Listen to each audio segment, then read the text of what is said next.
Now, if you're a fan of history like myself, you probably noticed that there's a recurring pattern happening over and over again. There's a large empire that can bully all the other nations on Earth, and that empire has certain moral values that will try to inflict on the rest of humanity. So you can pick up any time period you want in history, and you'll notice that this is happening. Like, for example, the Roman Empire. They really didn't like human sacrifices. They had an issue with that. Like, people during antiquity, individuals like the Romans, they really hated when they saw another religion performing human sacrifices. Like, I generally don't know what triggered them, but like it did.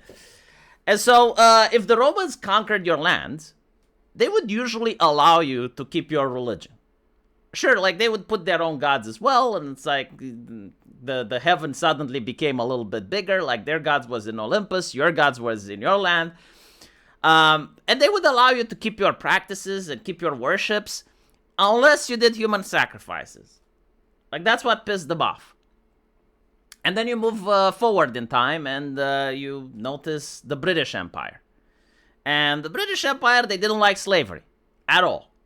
And it's not like, well, we don't like it, we don't do it. It's like, no, we don't like it, you don't get to do it either. And so they invested a lot of resources and manpower into making sure that no one else has slaves. They would blockade ports. They would capture slave owners on sea and bring them back into London and locking them in the tower.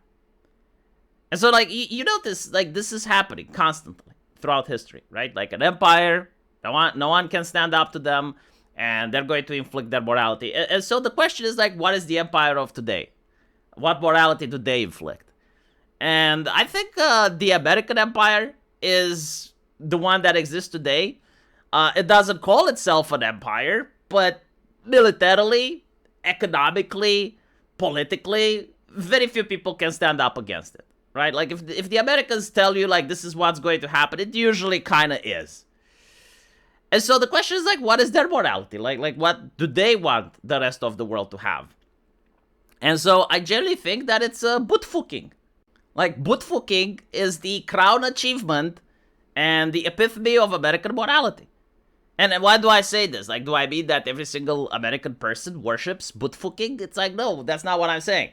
What I'm saying is, like, when the Americans do business in Africa, for instance, and they use USAID in order to help African nations build a bridge or dig a well, the first thing that they're going to start talking about it is like the bootsex. It's like, sure, we're going to help you dig a well, we're going to help you build some bridges, but what is your legislation about the bootsex? Like, do you allow bootfucking? How do you treat bootfuckers in your nation before we do any of that? I remember a couple of years ago, this literally when the war in Ukraine started, I was actually curious to see, like, what are the Americans saying about this conflict? Because it's literally over my border, and I was concerned. And so I see Hillary Clinton, a proeminent American politician. Like, she's well versed into geopolitics. Like, surely she knows what's up. And so I watched her at a conference, was live, and she was talking about bootfucking in Niger. Right? Like, really important topic. It's like, you need to update your legislation, blah, blah, blah. And then someone from the audience, a young lad, more younger than myself, speaks out of turn. And he flat out asks her, like, what does she think about the war in Russia? Like, is she not worried about nuclear weapons? Because, like, Russia has nukes. Is he going to get drafted? You know, like, these non-important questions that didn't belong at such a conference. And obviously, like, she issues security to escort him out of the room so that she can talk about the important things, which are bootfucking.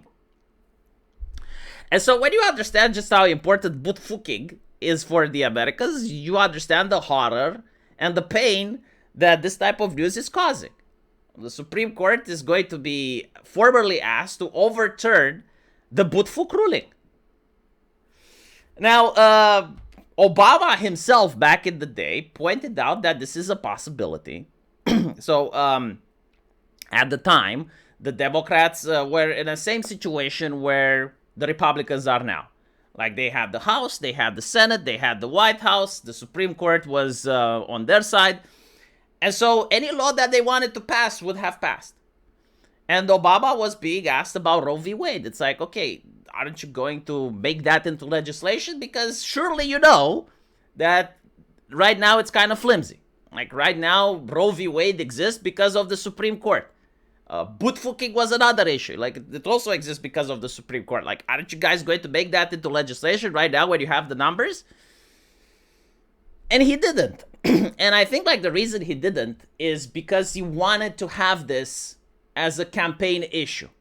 Because when the Supreme Court is going to strike down bootfucking, all of a sudden a lot of Democrats can pick it up on their platform. Because what this means isn't that bootfucking is going to be illegal in the United States, or that the same-sex marriages are going to be illegal just because the Supreme Court strike them down. What it actually means is that the states will have a vote on it. And certain states, like blue states, obviously they're going to maintain the bootfuck. But other states, like the red states, well, they're going to definitely not maintain the bootfuck. And so the swing states are going to be where the bootfucking becomes a primary platform. Now, the bootfucking isn't just for the bootfuckers, but it is also for the moral individuals that, and they view this as, number one, a way to antagonize right-wingers for making them show ID when watching Pornhub. They view this as a way to spite right-wingers for their immigration policy. Right? Like, seriously, you vote for this, you upset the right-winger. Just like right-wingers on many issues are like, you vote for this, you upset the left-leaning person. It's how voting actually does happen in America. Like, there's a lot of spite involved. It's like, how do I get the other side to rage at me? But it's also because, like, legitimately, some left-leaning people view this as a moral issue. Like, they view it as a nation cannot be moral without bootfuck, which is literally why Hillary Clinton and many others, when they were going into Africa, they were basically saying, well, we can't help a nation build bridges if they're not a moral society, if they're not a moral nation. And so the question is like, what is a moral nation? Well, a nation that treats bootfucking seriously. And you're going to have like Democrats running with this as a platform in the next elections, if the Supreme Court actually repeals it. And I think it will. It's also going to cause like interesting legal challenges, because imagine a situation where bootfucking is legal in California, but it's illegal in Texas. What happens when the gay couple moves to Texas and let's say one of them gets sick?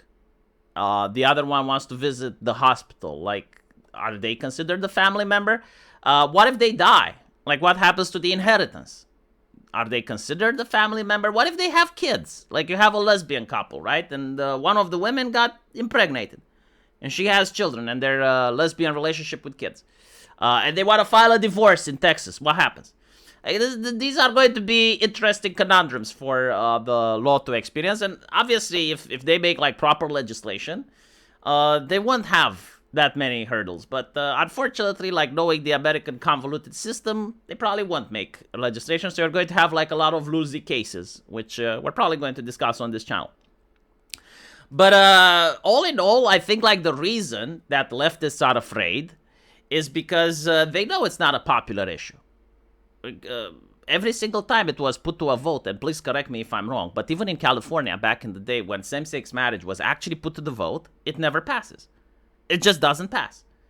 And so the way it passes is if you force it through the courts or you impose it through political correctness. But like in reality, when people vote on it, historically speaking, and again, like I'm willing to change my mind if you show me that this isn't the case, it never passes. And so activists know that this is what's going on, and this is why they're worried.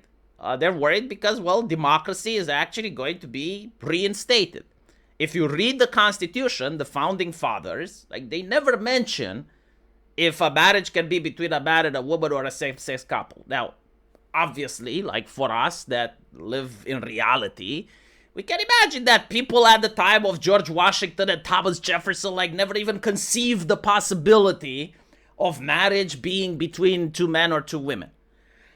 So they wrote, they didn't even think about mentioning it. It's not because like their opinion may have been different. It's like they didn't even conceive the possibility of the definition of the word to change. But okay, now because the definition of the word can have different interpretations, Some people can interpret it one way, others in a different way. And so the Supreme Court is basically saying, if it's not mentioned in the Constitution, well, we can't ban it. And we can't enforce it either. Let the states decide. I think that's the conclusion they're going to come up with. It's going to be up for each individual state to vote on it. Kind of the same with abortion, right? Like abortion right now isn't mentioned by the Constitution. Like Roe v. Wade has fallen. The Supreme Court has no opinion on it.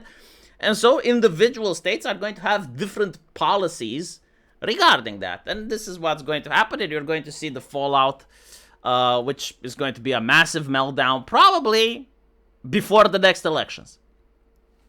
Let me know what you guys think, though. And as usual, I will see you on my live stream. Take care.